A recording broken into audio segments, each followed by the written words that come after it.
اللہ اللہ اللہ اللہ اللہ اللہ اللہ اللہ۔ الحمدللہ رب العالمین والصلاة والسلام علی حبیبہ محمد وآلہ وصحبہ اجمعین۔ اعوذ باللہ من الشیطان الرجیم، بسم اللہ الرحمن الرحیم۔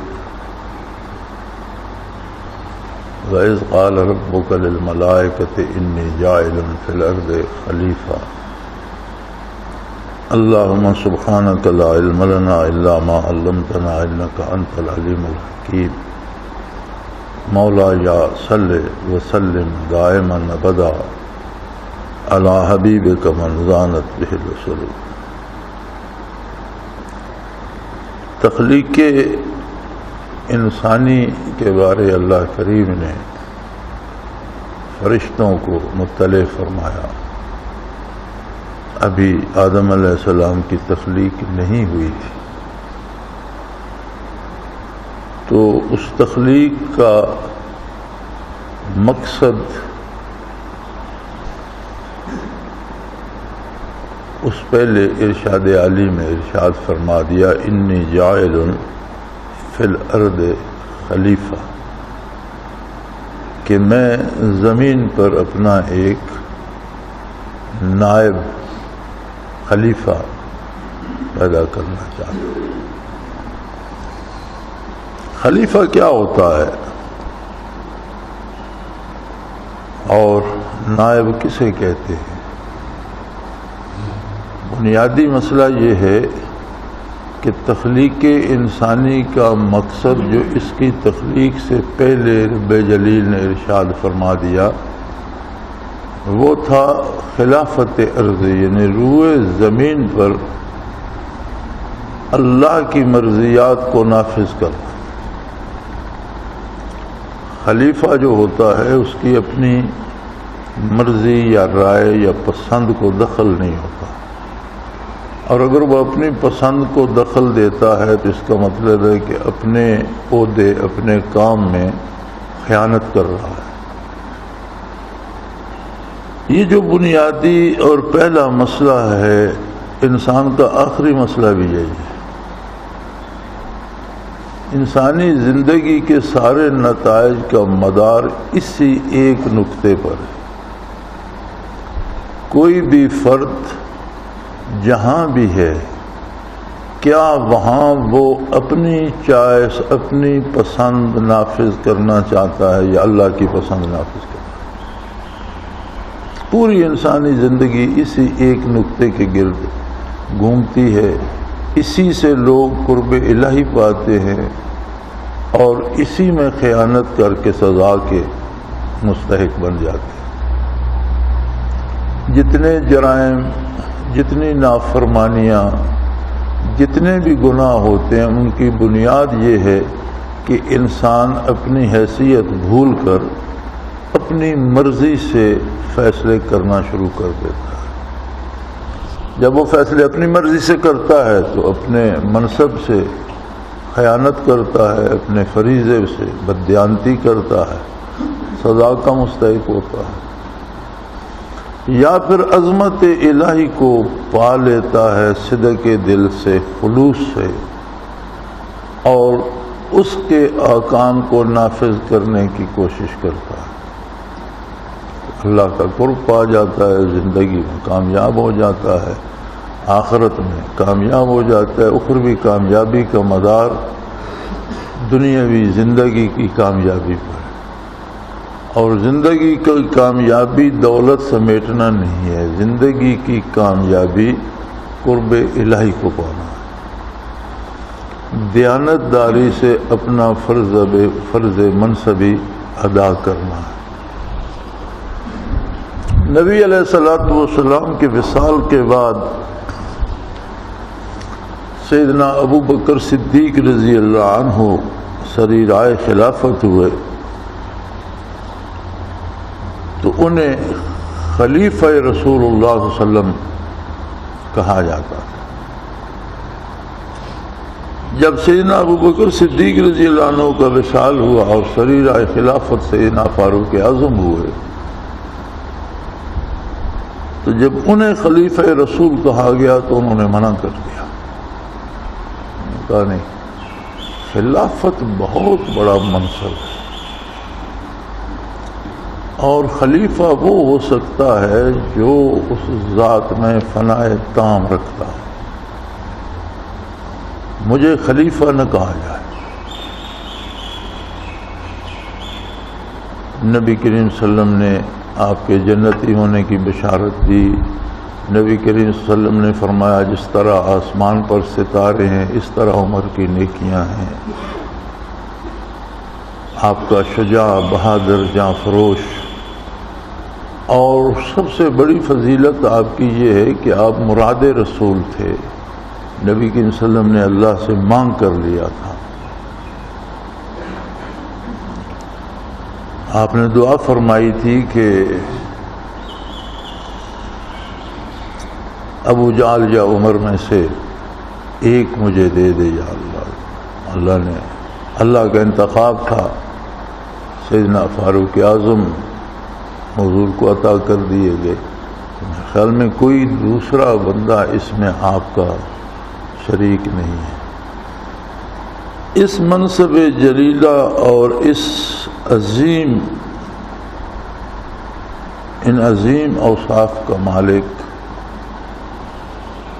پھر جس نے احکام شریعت کی تشریح اور تنفیذ کا وہ کام کیا کہ آج تک دنیا کی کوئی حکومت اس میں تبدیلی نہیں لا سکی، سوائے اس کے کہ کمیونسٹوں نے جو نظام سیدنا فاروق اعظم نے بنایا تھا معاشیات کا، سیاسیات کا، کارل مارکس کے کہنے پر کمیونسٹوں نے اس میں تبدیلی رائج کرنے کی کوشش کی، لیکن عجیب بات ہے کہ بڑی بڑی سلطنتیں رکھنے کے باوجود وہ اسے 70-72 سال چلا نہیں سکے۔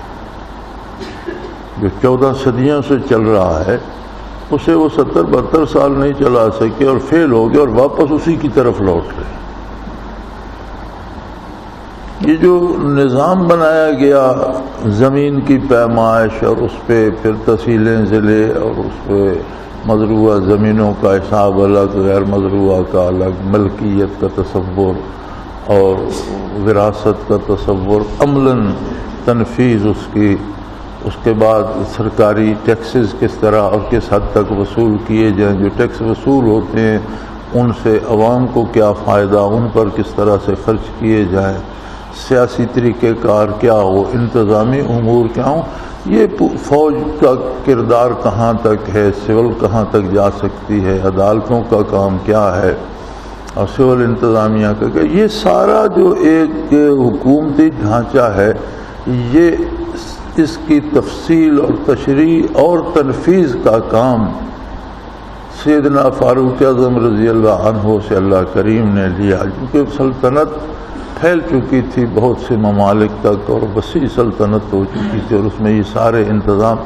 عملاً نافذ کیے گئے۔ اور بڑی عجیب بات ہے، یہ تاریخی طور پر ثابت ہے کہ لوگوں کو عقیدہ اسلام سے اختلاف ہے، لوگوں کو ہماری تاریخ سے اختلاف ہے، لوگ انہیں عادل کی بجائے اس کے خلاف کچھ کہتے ہیں، تہمتیں لیکن عجیب بات یہ ہے کہ کہیں بادشاہت ہے یا جمہوریت ہے یا سرمایہ دارانہ نظام ہے، سوائے کمیونسٹوں کے باقی سب نے نظام اسی کو اپنایا، یعنی طریقہ کار جو ہے حکومت کا سارا وہی، اور کمیونسٹوں نے ایک بالکل نیا نظام متعارف کرانے کی کوشش کی، اور باوجود اس کے کہ بہت بڑا وسیع ملک ہے چین کا، وہ کمیونسٹ سلطنت تھے، اور روس بہت بڑا ملک تھا اور بہت طاقتور سپر پاور تھا، وہ کمیونسٹ سلطنت بنا، لیکن یہ سارے زور لگانے کے باوجود بھی پون صدی اسے نہیں چلا سکے، فیل ہو گئے۔ اور اس پوری طرح سے فیل ہوا کہ روس بھی واپس آ رہا ہے، چین بھی واپس آ رہا ہے اسی نظام کی طرف۔ اتنا بڑا عظیم انسان کہتا ہے مجھے خلیفہ رسول مت کہو۔ خلافت بہت مشکل کام ہے، یہ بہت عظیم کام ہے، یہ ابو بکر صدیق کو سزاوار ہے، مجھے مت کہو۔ عرض کیا کہ آپ کو کیا کہا جائے؟ فرمایا مجھے امیر المومنین کہا کرو۔ اور منبر میں 3 سیڑھیاں تھیں، جس سیڑھی پر ابو بکر صدیق بیٹھا کرتے تھے، سیدنا فاروق اعظم نے وہ تیسری سیڑھی چھوڑ دی، دوسری پر نیچے بیٹھا کرتے تھے۔ ہمیشہ منبر پر اوپر والی سیٹ چھوڑ کر نیچے بیٹھتے کہ یہ خلیفہ رسول کا منصب ہے۔ خلافت کا مفہوم ہم جاننا چاہیں تو سیدنا فاروق اعظم رضی اللہ عنہ کے تعامل سے پتہ چلتا ہے کہ اتنا عظیم انسان جس سے اللہ کریم نے بہت بڑا کام لیا۔ باقاعدہ فوج نہیں ہوا کرتی تھی، اور جو ہوتی تھی بہت تھوڑی ہوتی تھی، جو گارڈز وارڈز یا یہ وہ، جب کوئی مہم آتی تو اعلان کر دیا جاتا اور لوگ اپنا اسلحہ بھی لے آتے، سواری بھی اپنی لے آتے، جن کے پاس سواری نہیں، اسلحہ نہیں، وہ اسلحہ لے آتے۔ اس طرح سے پیادہ سوار فوج ترتیب پا جاتی۔ پہلی ہستی ہیں سیدنا فاروق اعظم رضی اللہ تعالی عنہ، جنہوں نے باقاعدہ فوج ترتیب دی، فوج کے لیے الگ چھاؤنیوں کا تصور دیا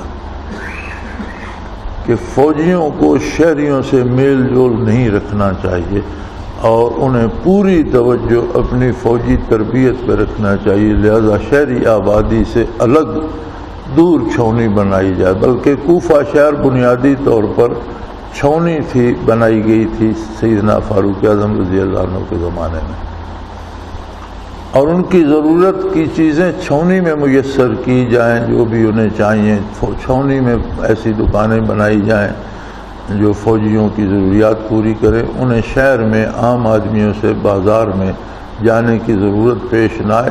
ان کی توجہ کسی بھی لمحے اپنی فوجی تربیت سے ہٹنی نہیں چاہیے۔ تب سے اب تک وہی تصور چلا آ رہا ہے کہ فوج کو الگ تھلگ چھاؤنیوں میں اور اپنی دن رات اپنی تربیت پہ، جسمانی صحت پہ اور ہتھیاروں کے استعمال پہ اور اس پہ لگا رہنا چاہیے۔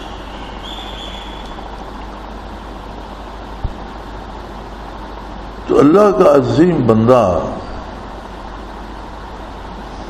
جس نے 10 برس کے لگ بھگ حکومت کی، فاتحین عالم کی فہرست جب پڑھتے ہیں تو بڑے بڑے لوگ ہیں اس میں، تاریخ میں جنہیں عالمی طور پر فاتح مانا گیا ہے، اور جب یہ وہ تجزیہ کرتے ہیں مورخ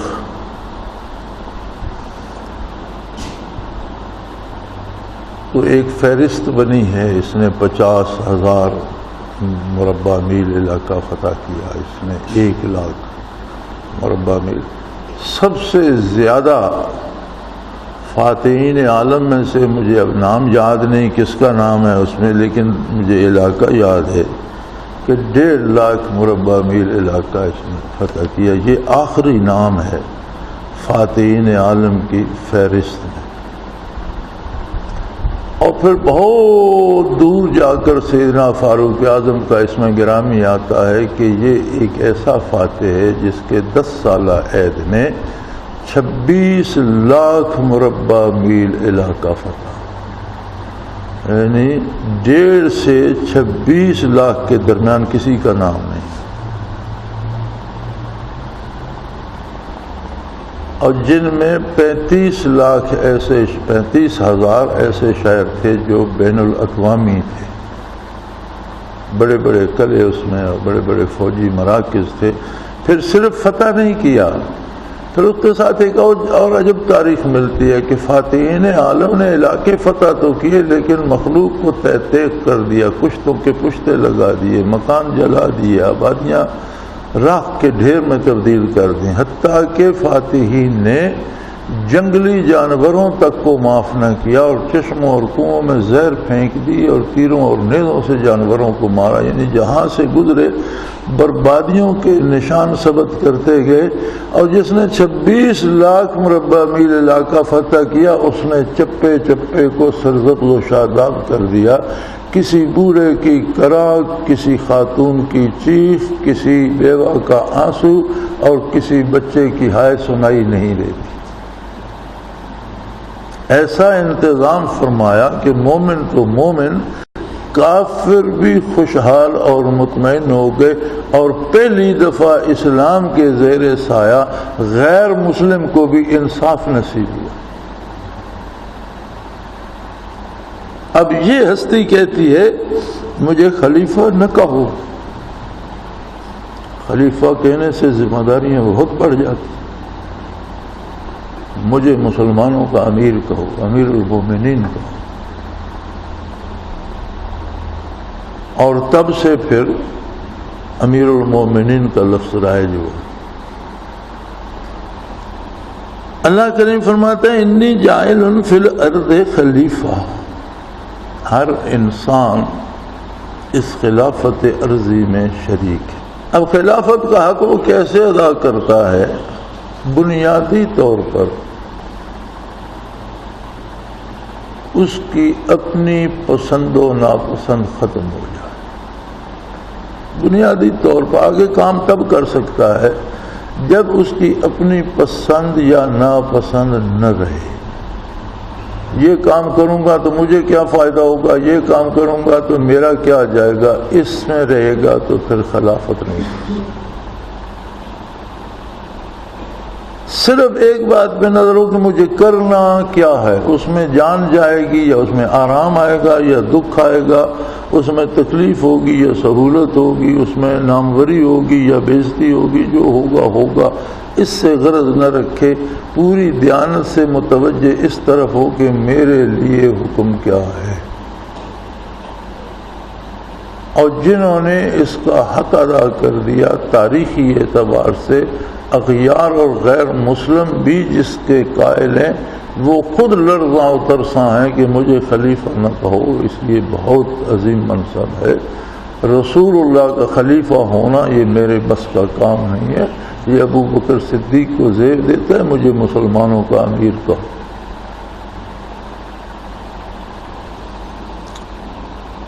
اسی نسبت سے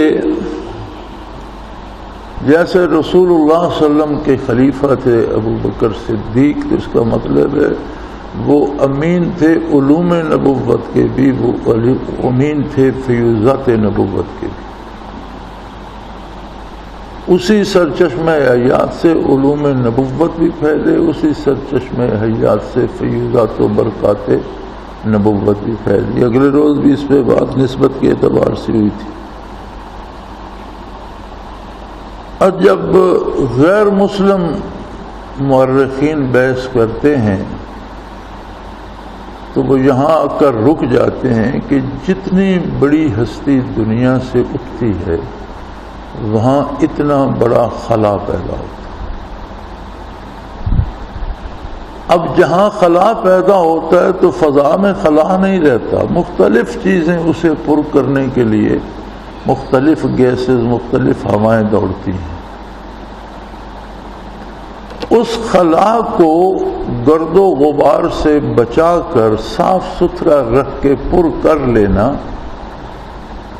یہ اتنا آسان نہیں ہے۔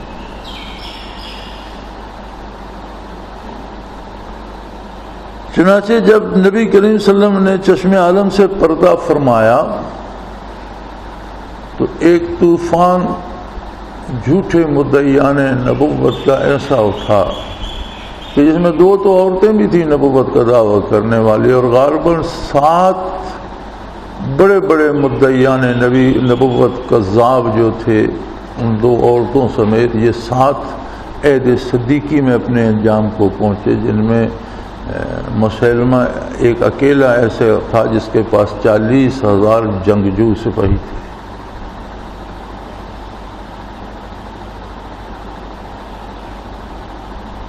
یہ وہ طوفان تھے جو اس خلا کے اندر بگولے اٹھے.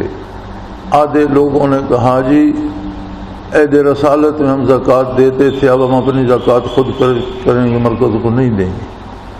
دیں نہ دیں مرکز کا اس سے کیا. کچھ لوگوں نے کہا جی 2 نمازیں معاف کرتے ہیں 3 پڑھا کر.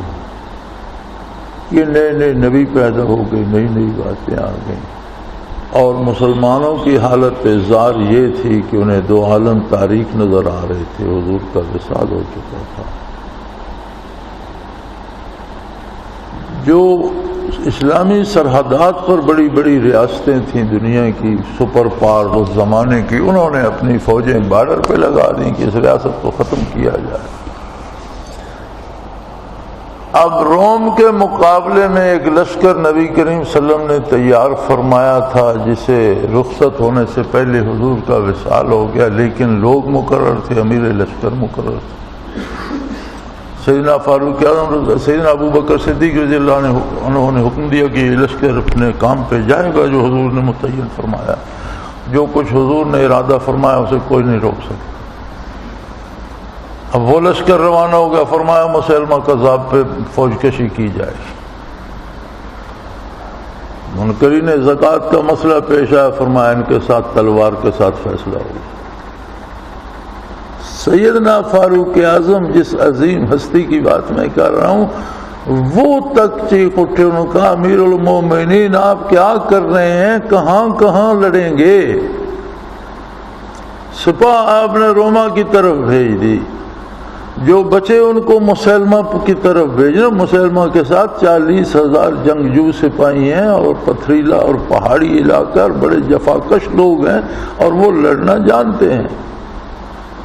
پیچھے بچتے ہی کوئی نہیں. اور آپ کہہ رہے ہیں منکرین زکوٰۃ پر بھی فوج کشی ہوگی. فوج کہاں سے آئے گی، لڑے گا کون. یہاں تو شہر خالی ہو رہا ہے. آپ نے فرمایا کہ اگر مجھے یہ فکر ہو کہ میں ایک اکیلا مدینہ منورہ میں رہ جاؤں گا اور مجھے جنگل کے بھیڑیے آ کر کھا جائیں گے، تب بھی یہ ساری فوجیں جائیں گی، خواہ ان میں 10 سپاہی ہوں، اور یہ جہاد بھی کریں گی اور یہ لڑیں گی. یہ ذمہ داری میری ہے. فتح دینا یہ اس کی ذمہ داری ہے، میری نہیں ہے.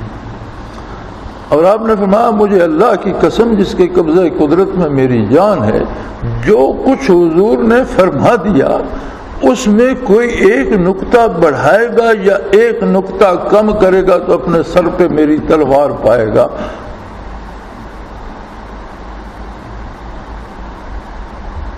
اس معاملے میں کوئی سمجھوتا نہیں ہوگا.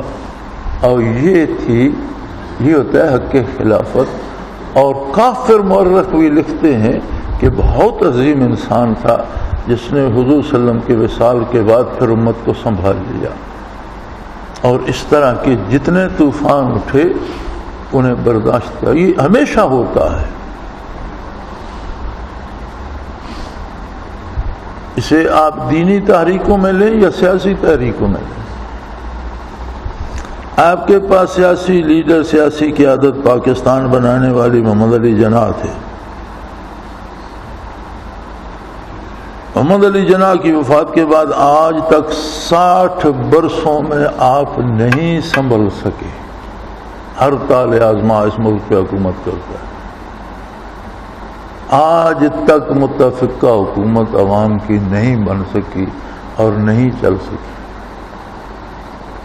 یہ وہ اثرات ہوتے ہیں کہ جہاں سے کوئی بڑا آدمی اٹھتا ہے تو وہاں جو خلا پیدا ہوتا ہے اس میں کیسی کیسی طاقتیں در آتی ہیں اور کیا ہوتا ہے.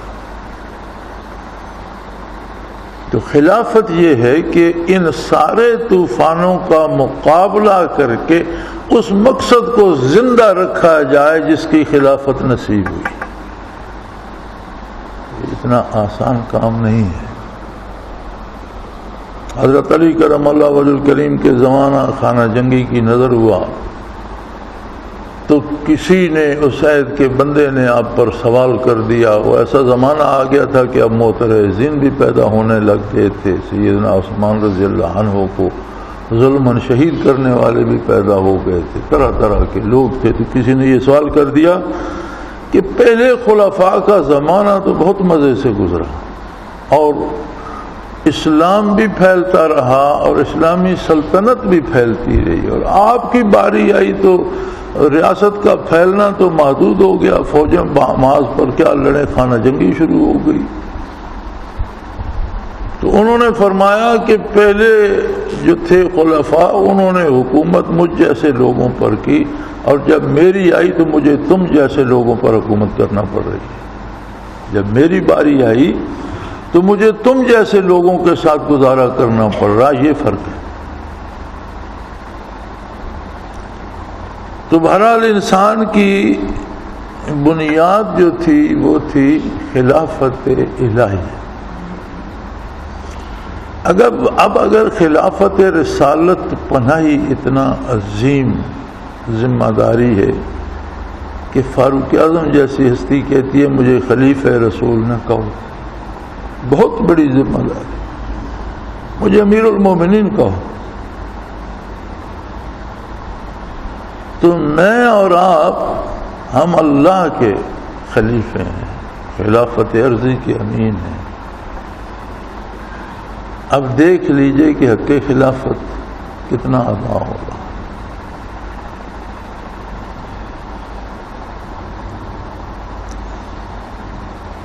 ہمارا یہ سالانہ اجتماع جو تھا حضرت رحمت اللہ تعالی علیہ نے اس کی بنیاد رکھی، اور یہ 50 کی دہائی کے آخر میں اس کی بنیاد رکھی گئی۔ غالباً 8 10 15 آدمیوں سے یہ شروع ہوا، اور مجھے یہ سعادت نصیب ہے کہ پہلا اجتماع بھی بحمد اللہ میرے ڈیرے پر اللہ نے میرے گھر پہ منعقد فرمایا، اور اللہ کا احسان ہے کہ ابھی تک یہ میرے ساتھ چل رہا ہے۔ لیکن اس کا مقصد کیا تھا؟ مقصد یہ تھا، یا غالباً پہلا 10 یا 15 دنوں کا رکھا گیا تھا، اور اس میں 10-15 لوگ بھی آئے تھے۔ مقصد کیا تھا؟ مقصد یہ تھا کہ سارا سال نہ تو افراد فارغ ہوتے ہیں، احباب فارغ ہوتے ہیں، نہ حضرت فارغ ہوا کرتے تھے، حضرت بھی سفر میں رہتے تھے، احباب کی بھی ضروریات ہوتی ہیں۔ تو طے یہ ہوا کہ سال میں کچھ دن ایسے نکالے جائیں جن میں حضرت رحمت اللہ تعالی علیہ بھی پابند ہو کر ایک جگہ رہیں، تاکہ ہر آنے والے کو صحبت نصیب ہو، ذکر نصیب ہو، توجہ نصیب ہو، اور سال میں کچھ دن ساتھی بھی اپنے سال بھر کے پروگراموں میں گنجائش رکھیں۔ جب شروع سال میں پتہ ہو کہ فلاں وقت اجتماع ہوگا تو اس وقت کو فارغ کر لیں، مصروفیات کو آگے پیچھے کر لیں، اور ان دنوں میں ساتھی بھی آ جائیں، اور پھر ایک سال کے لیے نئے عزم سے، نئے ارادے سے علمی استفادہ بھی ہو، فقہی باتیں بھی ہو جائیں، ذکر بھی ہو، توجہ بھی ہو، اور پھر نئے جذبے سے میدان عمل میں کام کا آغاز کیا جائے۔ اب یہ چلتا رہا اور اسی نہج پہ چلتا رہا۔ بالآخر کام جب شروع ہوتے ہیں تو وہ مقصد کے لیے ہوتے ہیں، اور وقت گزرنے کے ساتھ ان میں ایک بات آ جاتی ہے کہ وہ ایک رسم رہ جاتے ہیں، اور لوگ وہ رسم پوری کرتے ہیں، رسم نبھاتے ہیں۔ اب ہمارے جو دینی اجتماعات ہیں جہاں بھی ہیں، اب تبلیغی اجتماع ہوتے ہیں، 3 دن کا اجتماع رکھ لیتے ہیں، تو اس میں بھی اکثر لوگ تیسرے دن جاتے ہیں کہ دعا میں شامل ہو جائیں، یعنی ایک رسم ہو گئی۔ وہ 3 دن انہوں نے رکھے تبلیغی والوں نے کہ 3 دن تربیت کریں گے، سکھائیں گے، پڑھائیں گے، لیکن یار لوگوں نے آخری دن بھی وہ نماز چنی کہ جس کے بعد آخری دعا ہوگی اس میں شامل ہو جائیں گے، دعا میں شامل ہو جائیں گے۔ جو مقصد تھا وہ پس منظر چلا گیا، اور سامنے ایک رسم دعا آ گئی۔ دعا بہت اچھی بات ہے، لیکن عمل میں اور دعا میں بڑا فاصلہ ہے، تربیت میں اور دعا میں بڑا فاصلہ ہے۔ دعا تو کہیں بھی کی جا سکتی ہے اور جمع ہو کر بھی کی جا سکتی ہے۔ تو آخری دنوں میں حضرت رحمۃ اللہ علیہ کو بھی یہ شکایت ہونے لگ گئی تھی، نصف صدی گزر گئی اجتماعات، ربع صدی گزر گئی اجتماعات کو ہوتے حضرت کی زندگی میں، تو 20-25 سالوں میں وہ کیفیات کچھ اس طرح سے بن گئی تھیں کہ لوگ حاضری لگوانے آتے تھے، بس 40 دن کا اجتماع ہے تو ایک دن آئے ملے بیٹھے اور چلے گئے اور ہو گیا اجتماع کیا۔ تو حضرت کو یہ شکایت ہو گئی تھی کہ یہ سب کہتے ہیں مجھے کام ہے، میں جا رہا ہوں، مجھے ان سب نے مجھے نکما سمجھ رکھا ہے کہ میں 40 دن بیٹھ رہا ہوں، میں نکما ہوں، ان سب کا کاروبار، ان سب کو کام ہے۔ یہ شکایت ہوتی تھی حضرت کو، غالباً کہیں ریکارڈڈ بھی ہوگی، لکھی بھی گئی ہوگی یہ باتیں، اس عہد کے ساتھیوں نے جنہوں نے سنی ہے وہ بھی زندہ موجود ہیں۔ اور اب تو ربع صدی اور گزر گئی، اب تو نصف صدی گزر گئی اجتماعات کو ہوتے۔ تو اب عالم یہ ہے کہ اجتماع تو 36-37 دن کا چل رہا ہے اور شروع سال میں اس کا اعلان ہو گیا تھا، لیکن آنے والے ہر اجتماع میں احباب کی روزانہ حاضری کم ہوتی جا رہی۔ جمعہ آئے گا تو باہر کی مسجد بھی بھر جائے گی، تو وہ تو سارا سال ہوتا ہے۔ سارا سال جب بھی جمعہ آتا ہے تو ساتھی باہر سے بھی آ جاتے ہیں، مقامی دیہات سے بھی آ جاتے ہیں، بچے ہوتے ہیں کالج سکول کے بھی، تو مساجد تو بھر جاتی ہیں۔ اس میں آپ کا تو کوئی کمال نہیں کہ ابھی جمعرات آئے گی تو مہمان آ جائیں گے، جمعہ ہوگا مسجد بھر جائے گی، ہفتہ ہوگا تو باقی 3-4 بابے بیٹھے ہوں گے جن کا گھر میں بھی کوئی کام نہیں ہے، وہ یہاں بیٹھے ہوں گے، اور باقی سب لوگوں کا کام ہے وہ جا چکے ہوں۔ تو میں کئی دنوں سے یہ سوچ رہا تھا، آج آپ نے کوئی سوال نہیں کیا تو میں نے کہا آج میں سوال کر، میں کئی دنوں سے سوچ رہا تھا کہ اس کو ختم نہ کر دیا جائے، کیا ضرورت ہے ایک رسم نبھانے کی؟ یعنی اگر لوگوں کے پاس فرصت نہیں ہے اللہ سیکھنے کی، لوگوں کے پاس، ساتھیوں کے پاس وقت نہیں ہے شیخ کے پاس بیٹھنے کا، رہنے کا، ساتھیوں کے پاس وقت نہیں ہے دارالعرفان میں وقت لگانے کا، تو ہم نے خواہ یہ کیوں بنا رکھا ہے؟ جب تک چلتا رہا، لوگوں کی دلچسپی تھی، لوگ سیکھنا چاہتے تھے، ٹھیک ہے، نہیں سیکھنا چاہتے تو اللہ حافظ۔ تو یہ میرا آج کا سوال یہ ہے کہ اگر یہ رسم ہی بن گئی ہے اور خلفاء صاحب مجاز حضرات جو پاؤں دبوانے کے لیے تو تیار ہیں، ساتھیوں سے مٹھیاں بھروانے کے لیے تو بڑے تیز ہیں، کہیں جانا ہو تو کہتے ہیں گاڑی دو لے جاؤ، اچھا کھانا بناؤ تو آ کر ذکر کرائیں گے، ان حضرات کو سوچنا پڑے گا کہ یہ ان کی کارکردگی ہے، یہ لوگ ساتھ لائے، یہ حق خلافت ہے کہ یہ لوگ، یہ صاحب مجاز حضرات جو ہیں یہ حاضری لائے ہیں سارے اجتماع کے لیے۔ کہاں ہیں وہ صاحب مجاز حضرات؟ وہ خود یہاں موجود نہیں ہوتے، کسی کو کیا لائے گا؟ کیا یہی حق خلافت ادا ہو رہا ہے؟ تو میں سمجھتا ہوں کہ آپ سے اس پورے اجتماع میں حضرات کی نسبت خواتین کی تعداد زیادہ ہے، اس کا مطلب ہے کہ ان میں کوئی صاحب مجاز خاتون ہے بھی نہیں، یعنی خاتون کوئی صاحب مجاز نہیں ہے، لیکن میں یہ سمجھتا ہوں کہ احباب کی نسبت خواتین زیادہ کام کر رہی ہیں کہ ان کی حاضری زیادہ ہے، ان کی کلاسز فقہ کی بھی بھری ہوتی ہیں، ان کی تفسیر اور ترجمے کی کلاسز بھی بھری ہیں، ذکر کی کلاسز بھی بھری ہیں، اور ان میں مسجد میں بہت وسعت دی ہم نے، لیکن مسجد میں جگہ نہیں ملتی، ہر ذکر میں وہ باہر بھی بیٹھی ہوتی ہیں، اور یہ ان کی تعداد کنٹینیوس چل رہی ہے پہلے دن سے۔ آپ کی تعداد تو کسی ہندو سے کہا تھا مسلمان نے کہ تم بہت گندے ہو، اس نے کہا تم مجھے گندا کہتے ہو، میں ہر صبح اٹھ کر سب سے پہلے غسل کرتا ہوں۔ اس نے کہا صبح غسل کرتے ہو، پھر دن بھر کام کرتے ہو، پسینہ آتا ہے، میل گرد جمتی ہے، پھر رات سوتے، پھر دوسرے دن صبح ہوتی ہے تو نہاتے ہو، گندے تو ہو۔ اس نے کہا تو تم کیا کہو؟ اس نے کہا میں فٹافٹ جمعے کے جمعے میں تو نہاتا رہتا ہوں۔ تو یہ آپ کی حاضری بھی فٹافٹ جمعے کے جمعے ہو گئی تو کیا فائدہ اجتماع کا؟ مقصد جمعہ پڑھانا تو نہیں ہے، وہ تو سارا سال پڑھایا جاتا ہے۔ اور سارا سال ہم الحمدللہ یہ مساجد بھری رہتی ہیں،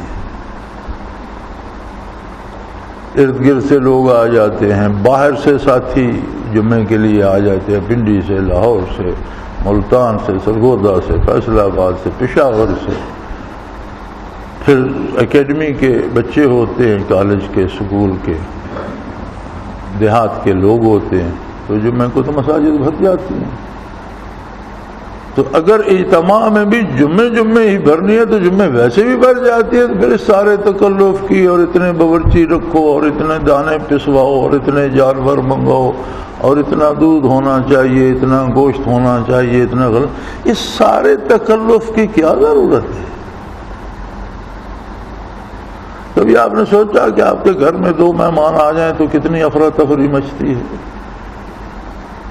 تو یہاں بھی جو سٹاف ہے یا جو لوگ خدمت پہ مامور ہیں، جو لوگ کام کرتے ہیں، وہ بھی اپنا وقت نکالتے ہیں، اپنی محنت کرتے ہیں، اور اتنی ہی تکلیف کرتے ہیں، 4 بندے ہوں یا 400 بندے، انہیں اسی طرح ساری رات پکانے پہ ان کی لگ جاتی ہے کہ صبح کا ناشتہ سرو، اور سارا دن پکانے پہ لگ جاتا ہے کہ شام کا کھانا بر وقت ملے۔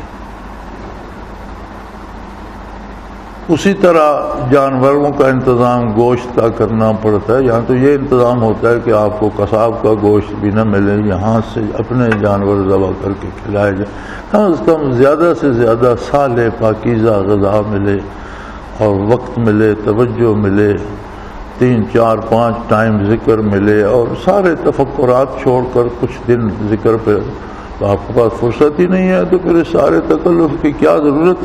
تو میرا آج کا سوال یہ ہے کہ کیوں نہ اسے ختم کر دیا جائے؟ میں تو سارا سال یہاں ہوتا ہوں، کوئی جمعے کے جمعے آئے، کوئی مہینے کے مہینے آئے، کوئی سال میں 2 دفعہ آئے، 1 دفعہ آئے، تو آتا رہے۔ اجتماع کا مقصد تو یہ تھا۔ ہماری مصیبت یہ ہے کہ ہمیں بھی مزدوری کر کے روٹی کھانا ہے، رزق معروف طریقے سے حاصل کرنا ہے، کاشتکاری کرنی ہے، بزنس کرنا ہے، کام کرنا ہے روزی کمانے کے لیے۔ نکمے نہیں ہیں کہ بیٹھے رہیں اور آپ چندہ دے جائیں ہم کھا لیں، اس طرح گزارا نہیں۔ تو ہمارے بھی سارے کام محدود ہو جائیں، یہاں بیٹھ کر ٹیلی فون پہ کر رہے ہیں کہ کون سے کھیت میں ہل چلا، ٹریکٹر کہاں ہے، ملازم کہاں ہے، کہاں کیا کیا، کہاں کیا کرنا ہے، کہاں کون سی بجائی کرنی ہے، کون سی رہ گئی، کون سی ہو گئی، جانور کتنے کہاں ہیں، ان کی دیکھ بھال کیا ہو رہی ہے، آج بیمار ہیں، آج صحت مند ہیں، آج دوائی بھیجنی ہے، آج ڈاکٹر چاہیے۔ یہ ساری باتیں عصر سے مغرب تک وہ ٹیلی فون پہ ہم کرتے ہیں، جانا آنا نہیں ہوتا کہ یہاں سے غیر حاضر نہ ہوں۔ تو یہ سارے تکلف کی کیا ضرورت ہے؟ کیوں نہ ہم اپنے کھیتوں پہ جائیں، اپنا کام کریں، رات کو لوٹیں، کوئی آیا ہو تو اسے سحری ذکر کرا دیں گے۔ کہ صرف ایک بندے پہ پابندی ہے کہ اسے پابند کر کے 40 دن کے لیے بٹھا دو۔ میں یہ 40 دن سارا سال میں گھر صرف ناشتہ کرنے اور شام کا کھانا کھانے جاتا ہوں، پھر واپس آ کر رات کا ذکر اور پھر ای میل وغیرہ، رات 12 بج جاتے ہیں، سحری پھر ذکر کرنا ہوتا ہے، رات کو گھر نہیں جاتا۔ لیکن صبح اٹھ کر اللہ صبح پھر ناشتے کے لیے گھر چلا جاتا ہوں، 15-20 منٹ بچوں کے پاس، زیادہ سے زیادہ آدھا گھنٹہ بیٹھے۔ ان دنوں میں نہ ناشتے کے لیے جا سکتا ہوں، نہ شام کو جاتا ہوں، ان دنوں میں 24 گھنٹے جاؤں، اور مجھے آج جتنے دن اجتماع کو گزرے ہیں، مجھے اتنے دن گزرے ہیں کہ میں گھر تک نہیں جا سکا، حالانکہ 2 کلومیٹر کا فاصلہ ہے۔ تو یہ قید صرف مجھے پر ہے، باقی سب لوگوں کے گھر میں کام ہیں، حالانکہ پتہ ہوتا ہے سب کو، شروع سال میں تعیین کر دی جاتی ہے۔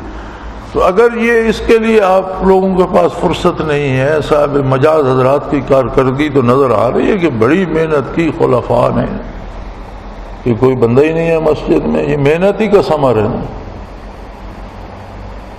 تو کیا خلافت ہے، کیا صاحب مجازیت ہے، کیا معتبری بنانی ہے صرف اپنی؟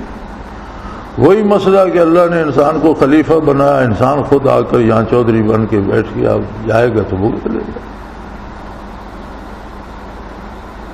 تو مشائخ نے خلافت بنائی، اب اس کا جو حق ہم ادا کر رہے ہیں. میں نے تو حضرت سے عرض کی تھی کہ حضرت میں تو آپ کے پاس اپنی اصلاح کے لیے آیا تھا، آپ کی شفقت کہ آپ نے 25 برس رفاقت بخشی، اب اس میں کچھ میں نے سیکھا یا نہیں سیکھا، میری اصلاح ہوئی یا نہیں ہوئی، یہ اللہ کی مرضی.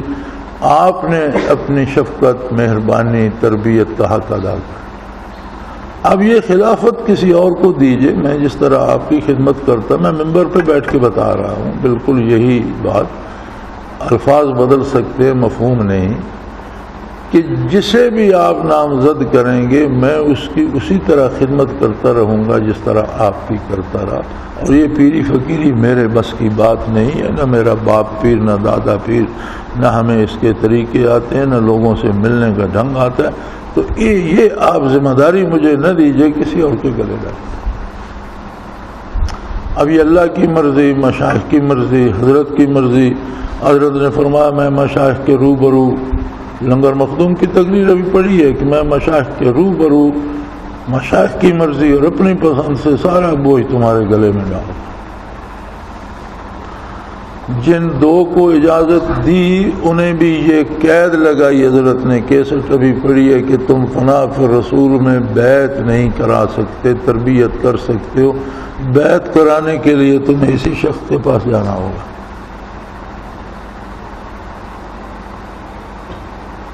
اب یہ مجبوری ہے کہ میں اگر کوتاہی کروں تو میں مارا جاؤں گا. وہ ذمہ داری جو گلے آ گئی اسے نبھانا یہ میری مجبوری ہے. یہ آپ پر احسان نہیں ہے، کسی اور پر احسان نہیں ہے، یہ مجبوری ہے، میری ذمہ داری ہے. اللہ مجھے توفیق دے اور میں اسے نبھاتا رہوں.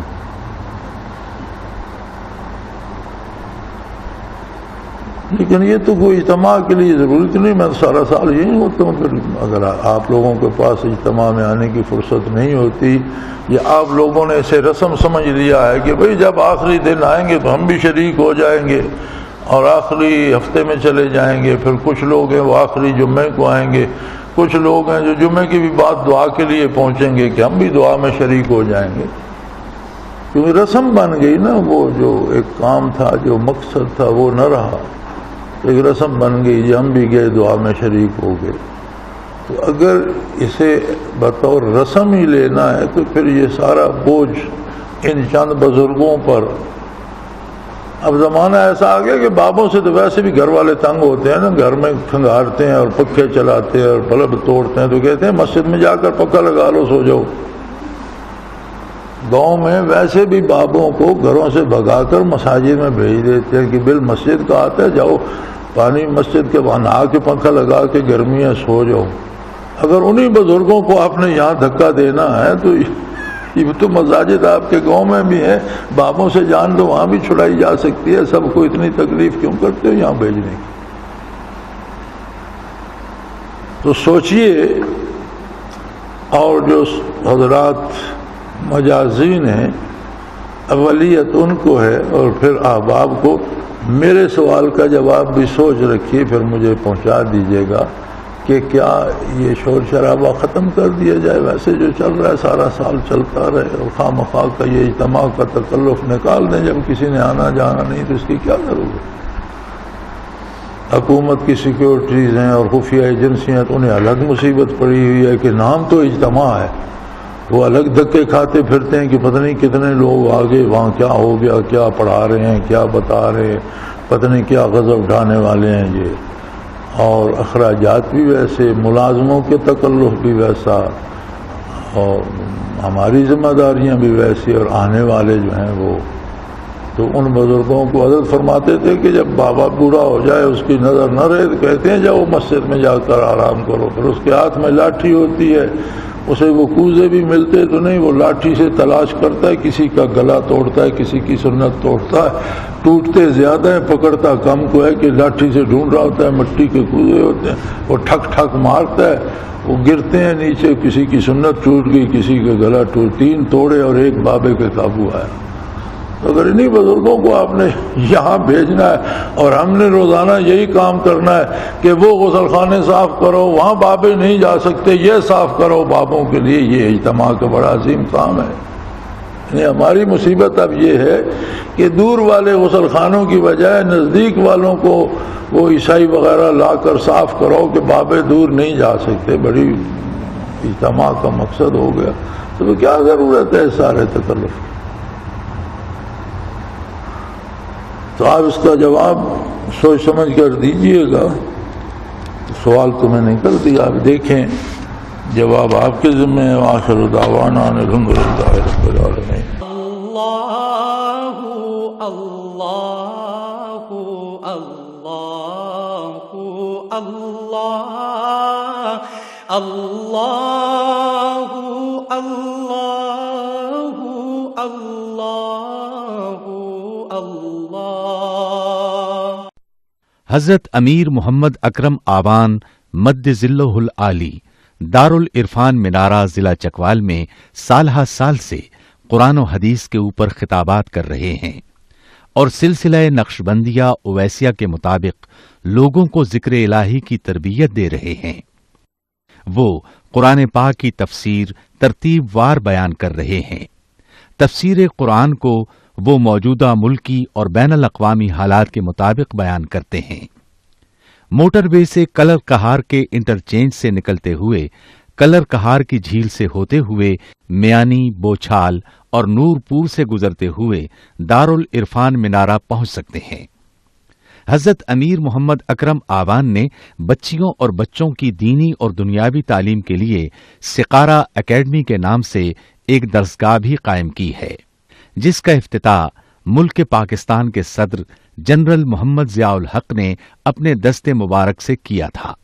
وہ تمام احباب جو اسلام کی طلب رکھتے ہیں ان سے گزارش ہے کہ دارالعرفان منارہ ضلع چکوال میں امیر محمد اکرم آبان صاحب کے خطابات سے مستفید ہوں.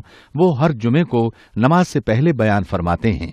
ہر ماہ کی پہلی اتوار کو ماہانہ اجتماع ہوتا ہے جس میں آپ خصوصی خطاب فرماتے ہیں اور پاکستان کے چاروں صوبوں سے احباب اس اجتماع میں شرکت کرتے ہیں.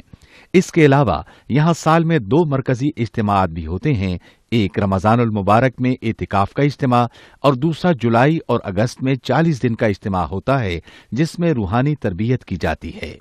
اپنا خون سیماب دے کر اتنا ہم کر جائیں گے، نام آقا کا چمن میں پھر رقم کر جائیں گے.